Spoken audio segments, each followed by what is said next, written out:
Hello, I'm Milo, traveling with my dog, Willie Nelson.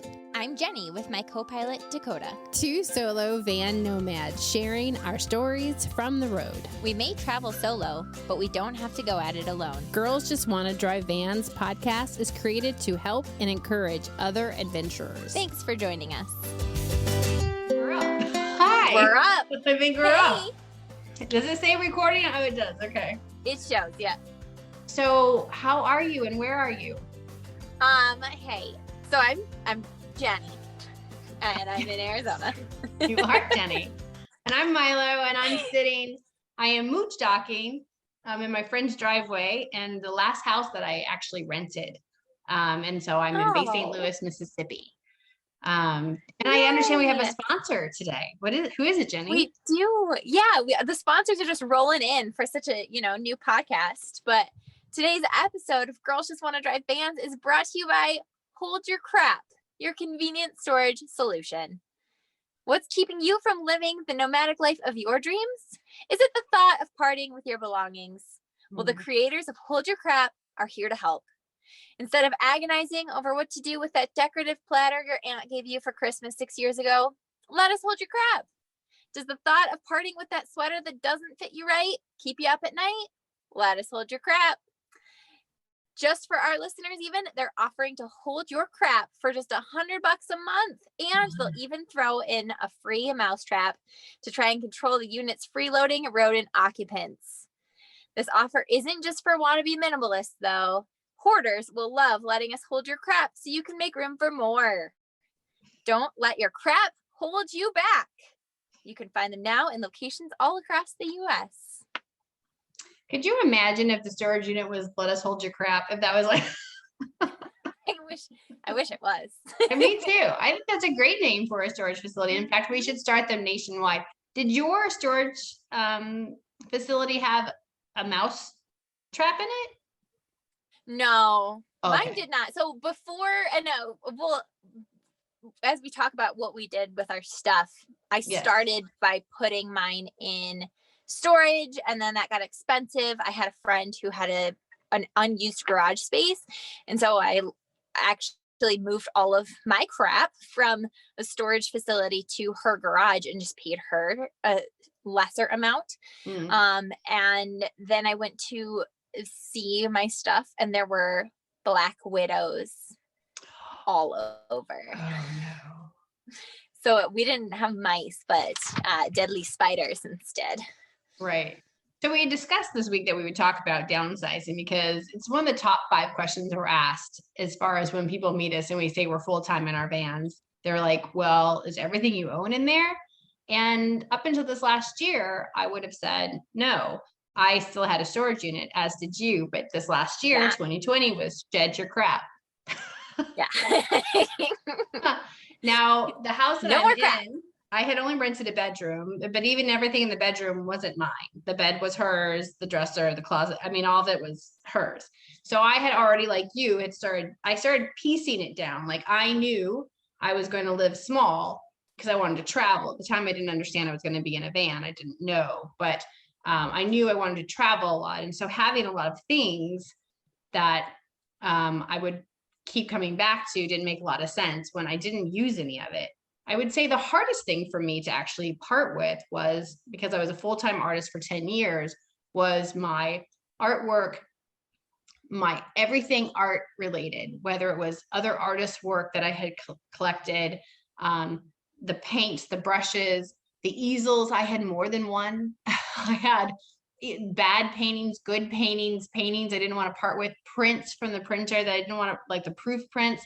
Like, how do you get rid of that stuff? And that was a decade full of a life of a career that I had. And that was the hardest thing for me to part with. And I had watched other artists talk about downsizing and the right way to get rid of original artwork, which is actually to destroy it, which was even harder. Yeah, because what it does is it devalues the pieces that are out there for you to have these not so great pieces laying around. But I had an emotional attachment, as we do, to these things I had created. And even though it maybe not had been perfect, it had been a learning lesson. So when someone had asked me how long a painting took, I thought, well, it took me 6 years to learn those lessons to get to that level.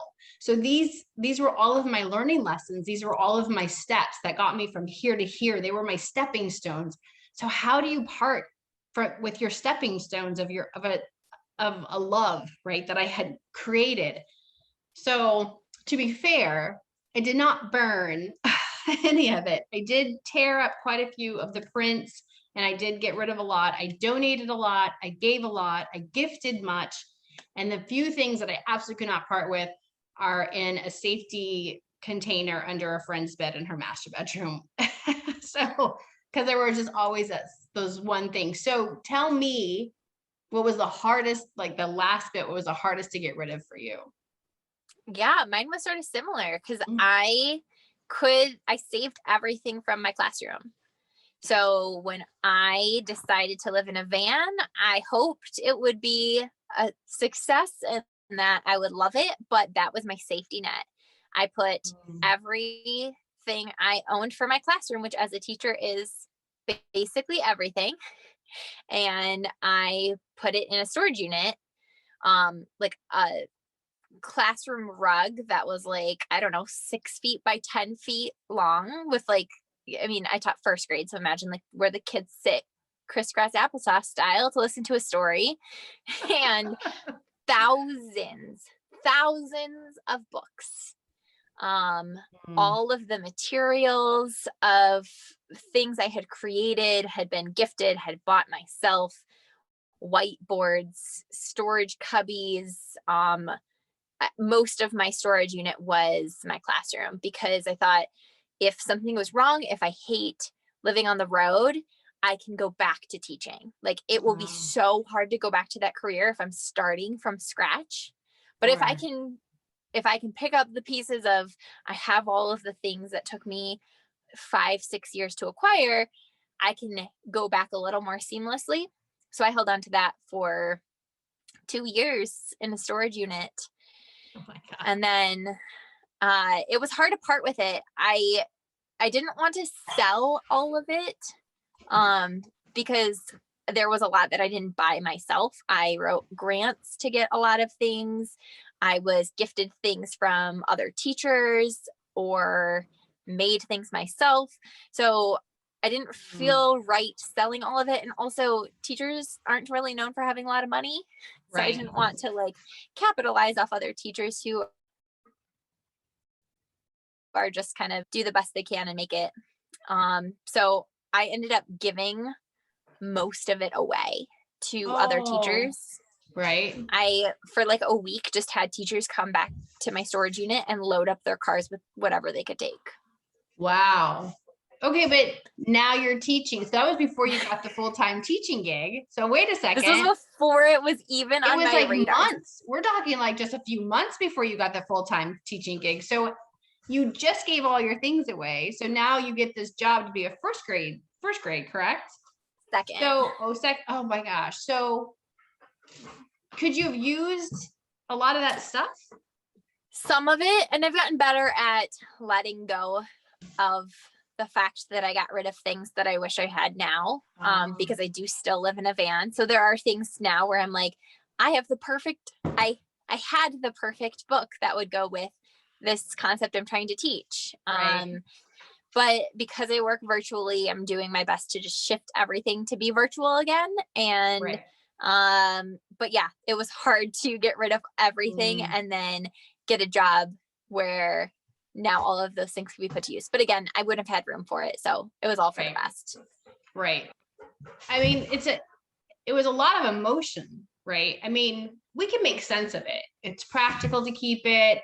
It was in our profession. Willie is clearly up and about and excited to be awake because the sun is shining. We usually do this when it's much later. So yeah, he's a little distracting, but at least he's not barking yet. That's nice. Yeah. But yeah, it was really an emotional thing, and I didn't think it would be so emotional.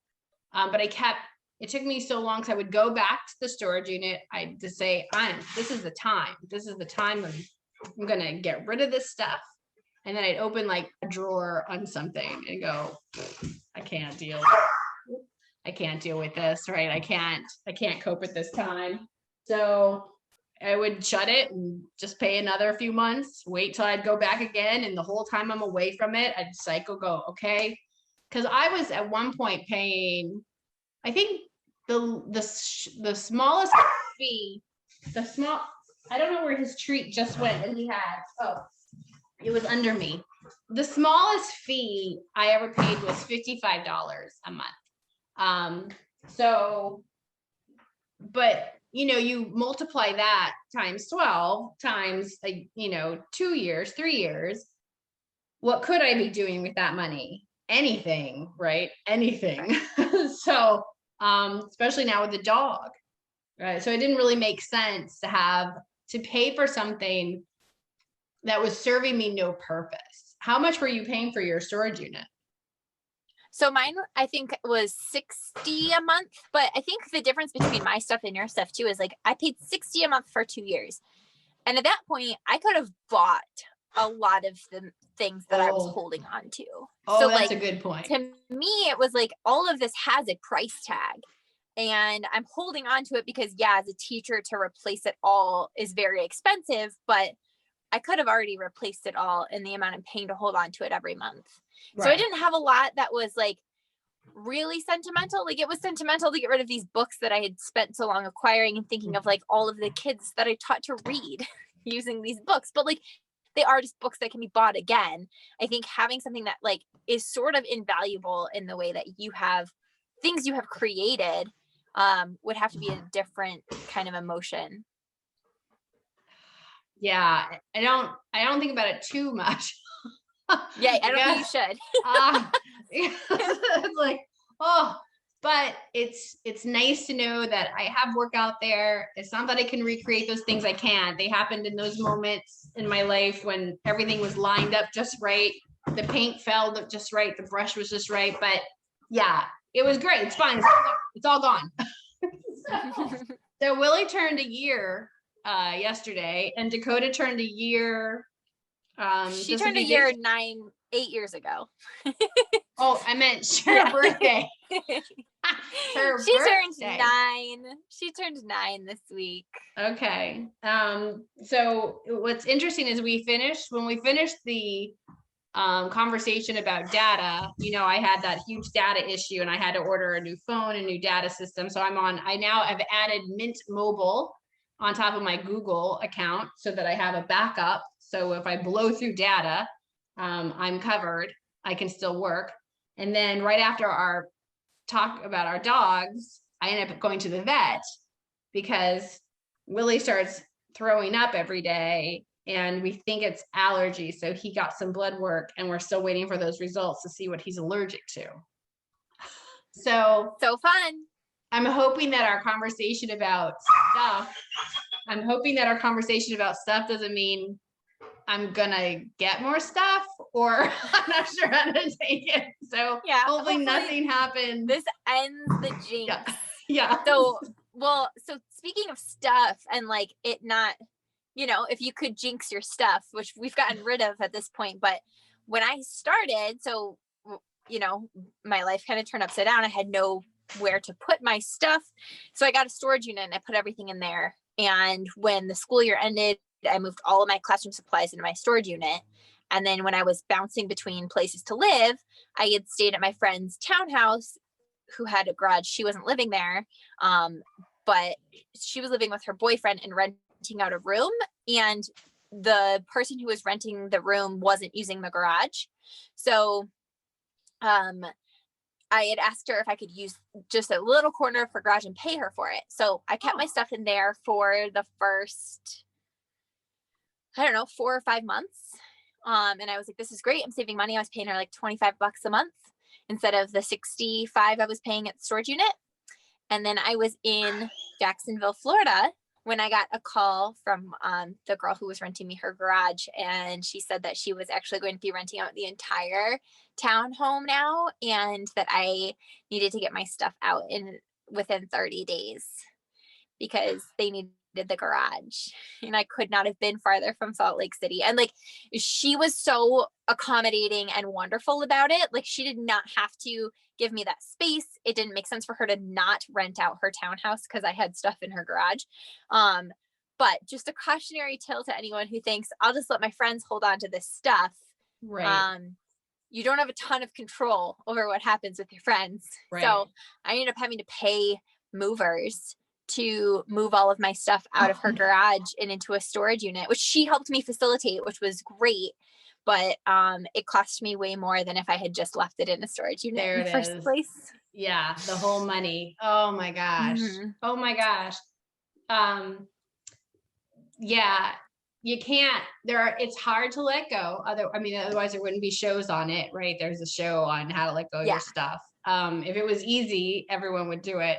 But having what you need is still a thing on the van. Like I still go through it. Like, so I've been full calendar year and I started to go through things and go, did I lay my hands on this? Did I use this at all? And my last thing that I'm having a hard time letting go of, and it's small, are nice clothes, like dress clothes, like things to go out in.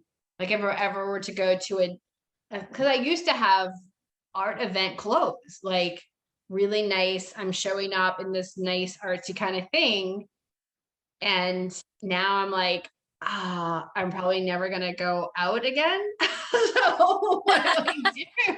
And you're like, it's just keep it. It's just a couple items, but those couple items take up space. And I think, well, I'm going to give it one more calendar year. But do you have some things you're holding on to that you still can't quite let go of? No, I did put a box of like a couple keepsakes at my mom's house. So I guess that, but like some of that's like baby stuff that my mom gave to me when I had a house, and now I don't have a house, so I gave back to her. So it's not a lot. Like some of them are like my class pictures of like, you know, the teacher and then all the students that you get. So I have a couple of those from every year I taught. Right. Some of my like stuff from races, like medals and pictures and stuff. So I do have a couple of keepsakes at my mom's, because she offered.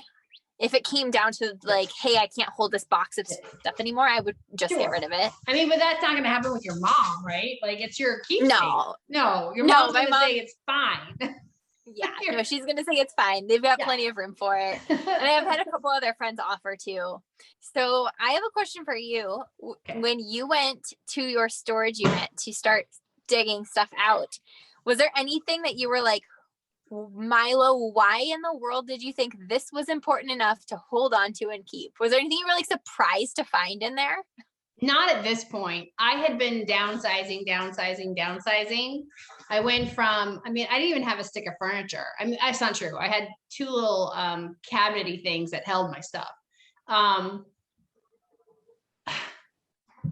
No, at this point, because of the way I had trimmed down, it was to the most sentimental things. It was to the most fragile, given to me, very personal things I had picked up along the way that were very personal, sentimental.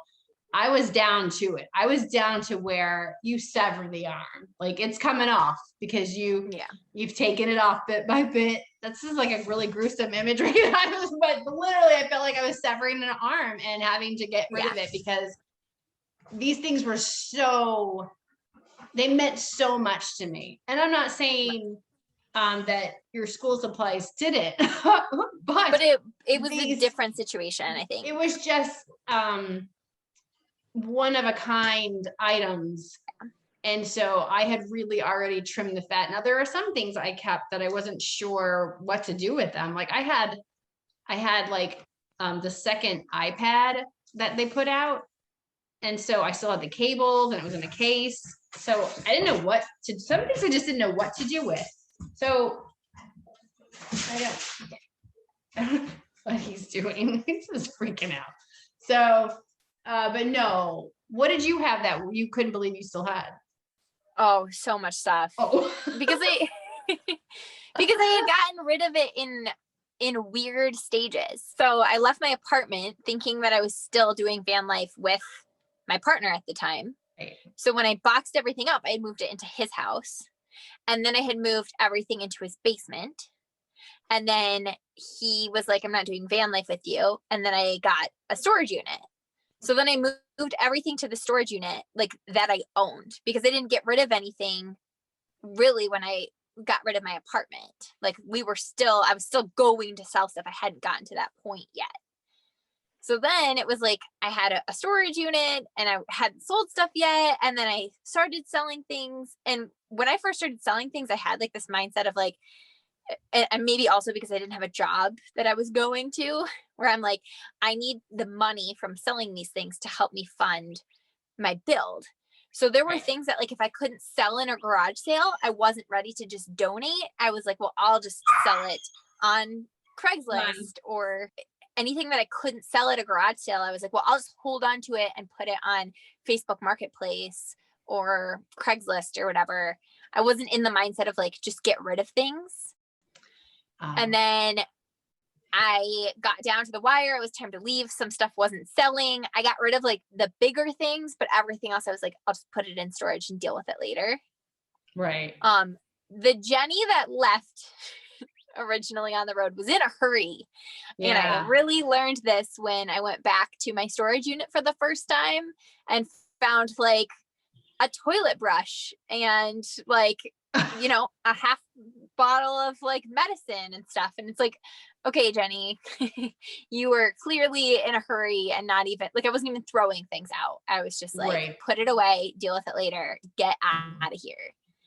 Yeah. So yeah, it was awful going back and like the work I created for Jenny later on. That's interesting. We got rid of everything eventually. And actually in that time, you're right. You changed the way you look at things. So by the time you return to those things, you weren't looking at them the same. Like, you definitely knew by then what you needed on your van and what you did not need on your van. I will say it's hard to get rid of, for me, it's hard to get rid of the little bottles of things like oils. Like I have a collection of like oils.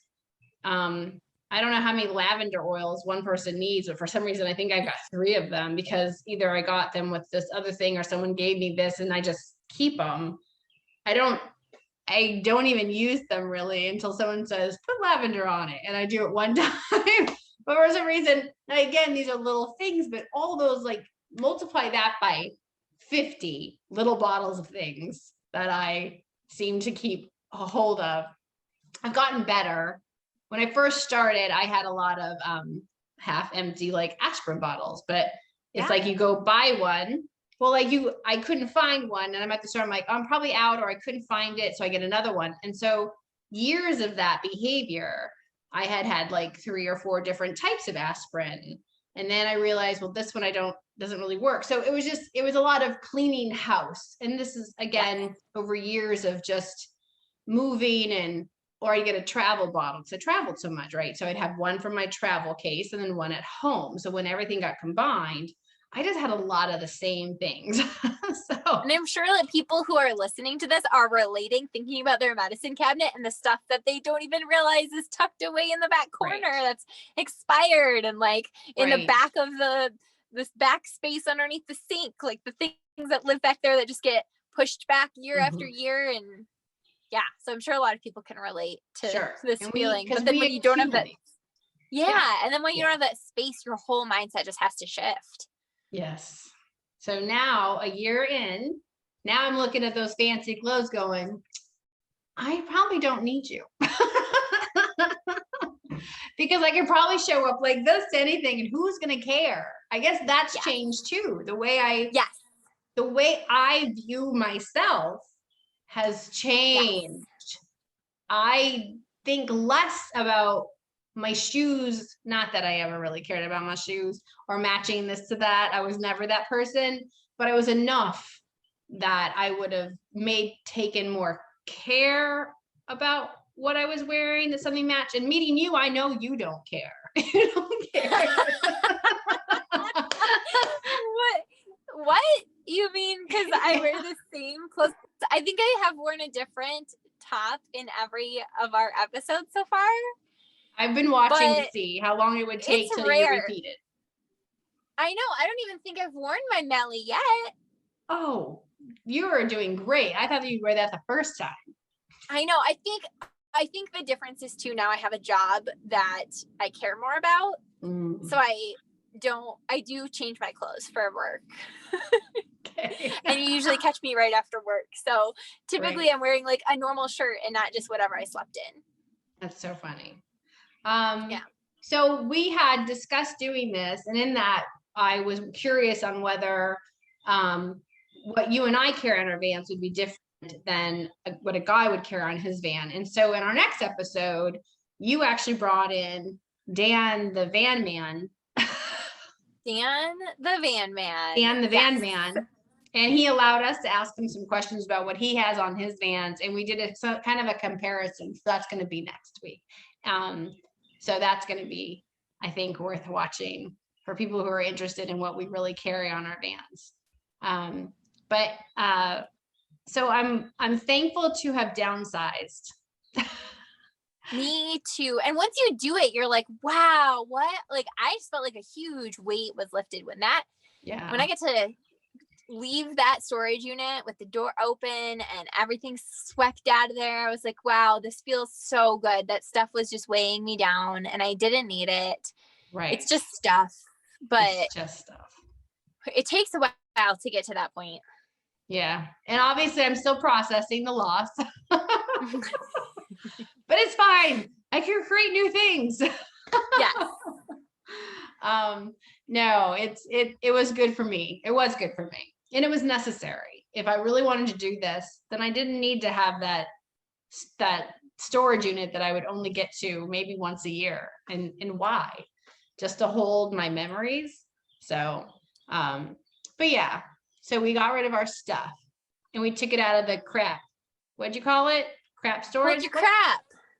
We don't need to hold our crap anymore. We don't need to hold our crap. Don't let your crap hold you back. Everyone knows it's not good to hold your crap. Yeah. That's not very healthy. All right. Oh, until gross. Next week with Dan the Van Man.